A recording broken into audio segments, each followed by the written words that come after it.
अस्सलाम वालेकुम dear students, उम्मीद करता हूँ आप सब हैरी से होंगे। मैं आपका science teacher sir Usman Saeed from अलनूरिस हाई स्कूल। बेटा हम क्लास 7 का चैप्टर नंबर 9 डिस्कस कर रहे हैं और आज इसका लेक्चर नंबर है 30।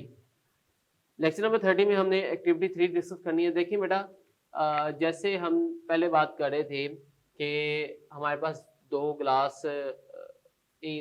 एनब्रोनाइट रोड्स थी। तो दोनों एनब्रोनाइट रोड को जब हमने आपस में करीब लेके आए तो उन्होंने रिपल्शन की। अब एक्टिविटी 3 के अंदर हमें ये बात समझाने की कोशिश कर रहा है कि हमारे पास ये भी ग्लास रोड है और ये भी ग्लास रोड है और दोनों को हमने सिल्क के साथ रब किया है। तो अब क्या होगा? तो जब हम इस ग्लास रोड को इस ग्लास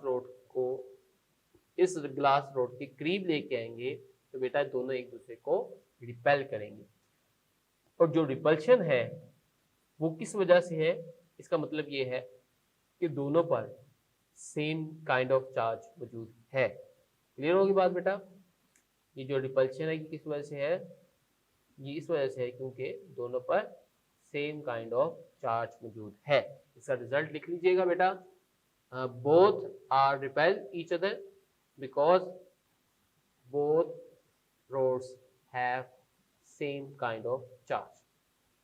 ठीक है, both rods repel each other because they have same kind of charge। ठीक है, मैं लिख देता हूं result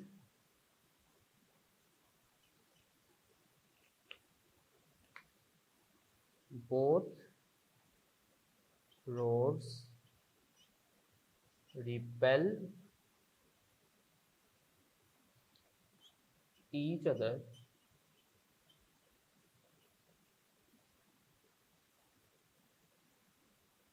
because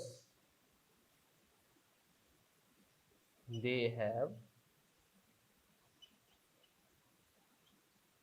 same kind of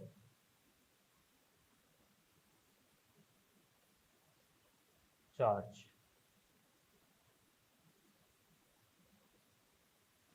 ठीक हो गया? they have same kind of charge। Okay, next बेटा हम बात करते हैं अपनी एक्टिविटी नंबर 4 की। तो एक्टिविटी नंबर 4 की बात करते हैं। ये भी बड़ी इंटरेस्टिंग एक्टिविटी है। एक्टिविटी नंबर 4,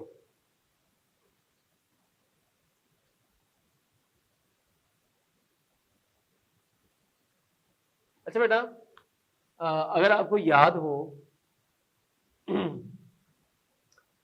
कि हमने एनबोनाइट रोड को वूल के साथ रब किया था और जो ग्लास रोड है उसको हमने सिल्क के साथ रब किया था।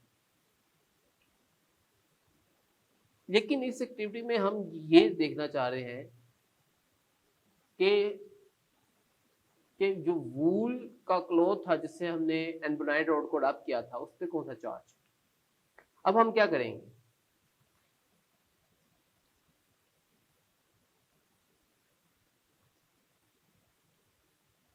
ये मेरे पास स्टैंड है,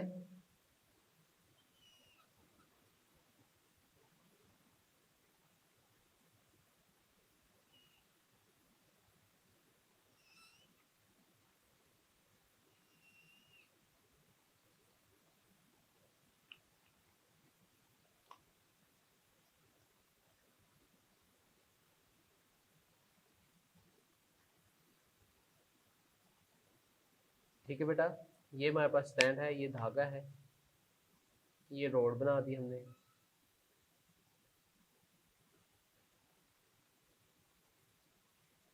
ये भी रोड बना दी।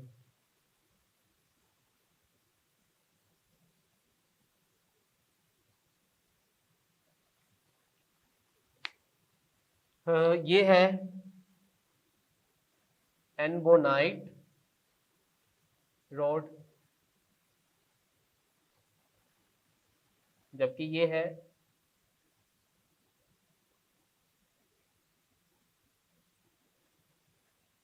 Glass rod. ठीक है, एल्बोनाइट रोड पे कौन सा चार्ज था, नेगेटिव, और ग्लास रोड पे कौन सा चार्ज था, पॉजिटिव। अच्छा, अब हम क्या करने लगे हैं, गौर से सुनिएगा। हमने एल्बोनाइट रोड को रब किया था विद वूल क्लॉथ। तो मैं इस वूल क्लॉथ, वूल का जो कपड़ा है,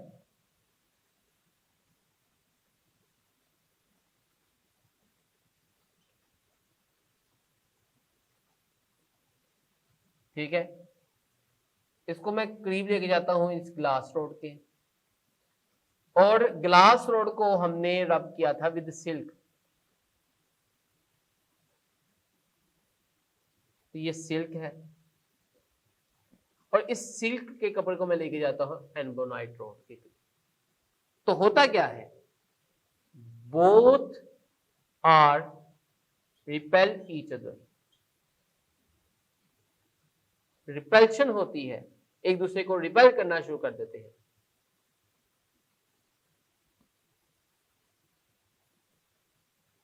ठीक है, रिपल्शन क्यों हुई, रिपल्शन इसलिए हुई है बेटा कि दोनों पे सेम काइंड ऑफ चार्ज है। अगर एल्बोनाइट पे नेगेटिव है तो सिल्क पे भी नेगेटिव होगा। रिपल्शन तो उसी वक्त होती है ना जब same kind of charge exist करते हैं। तो रिपल्शन क्यों हो रही है दोनों में, इसका मतलब ये है कि सिल्क के ऊपर वैसा ही चार्ज है जैसा कि एल्बोनाइट रोड पे है।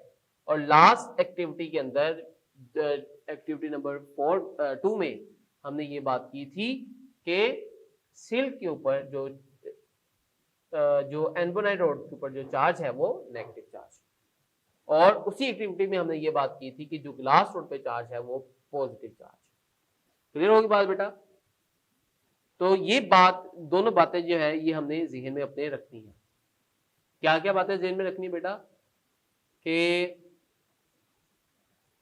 जो एल्बोनाइट रोड है उस पे नेगेटिव चार्ज है और ग्लास रोड पे पॉजिटिव चार्ज है। ये हमने एक्टिविटी नंबर 2 में सीखा था। और जब हम सिल्क के कपड़े को इस एल्बोनाइट रोड के करीब लेके गए तो इन दोनों ने एक दूसरे को क्या करना शुरू कर दिया, रिपल्शन हुई। इसमें भी रिपल्शन है और इसमें भी रिपल्शन है। इसका मतलब ये हुआ कि जब हम रबिंग का प्रोसेस करते हैं तो चार्ज जो है वो एक जगह से दूसरी जगह ट्रांसफर होता है, ट्रांसफर ऑफ चार्जेस होते हैं।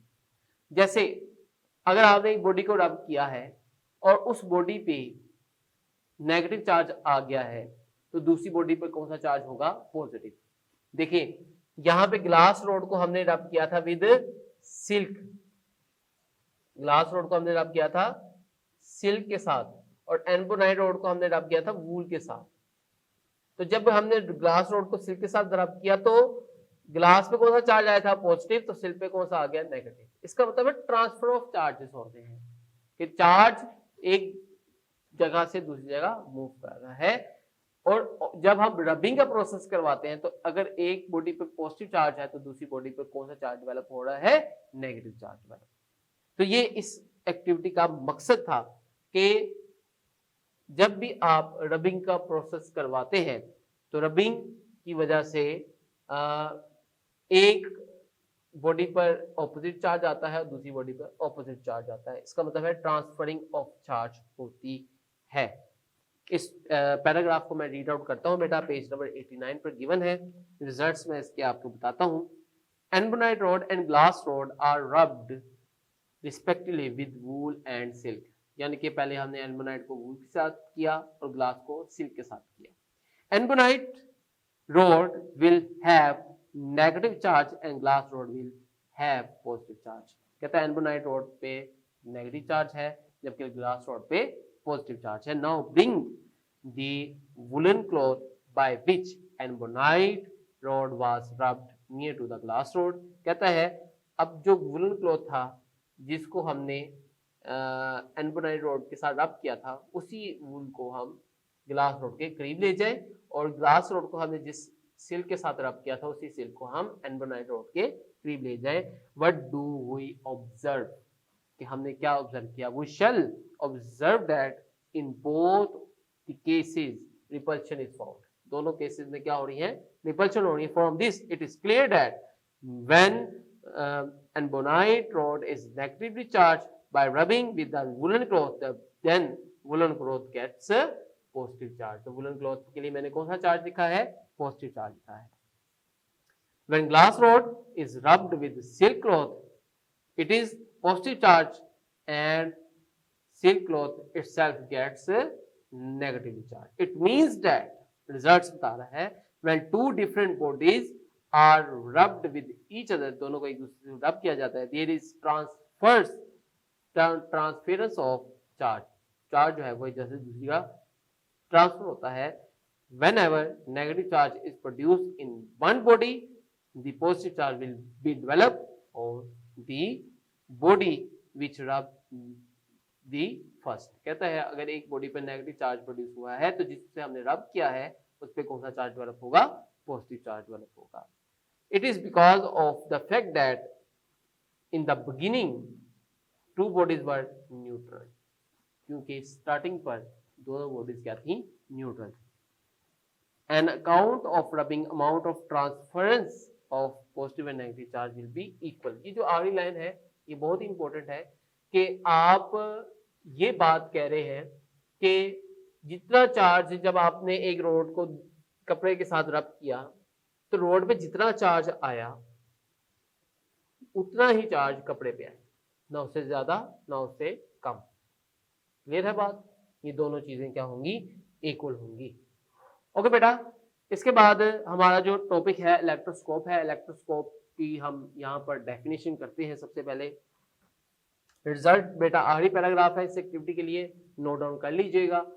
ओके, हमारा नया जो टॉपिक स्टार्ट होता है वो होता है इलेक्ट्रोस्कोप का, और इसी लेक्चर के अंदर हम इलेक्ट्रोस्कोप की डेफिनेशन भी करेंगे।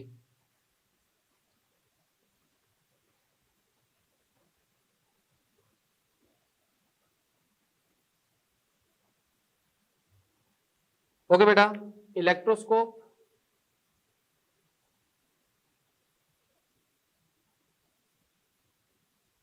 तो बेटा इलेक्ट्रोस्कोप जो है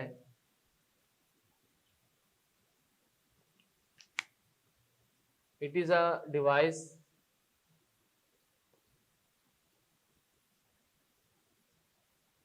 which is used to detect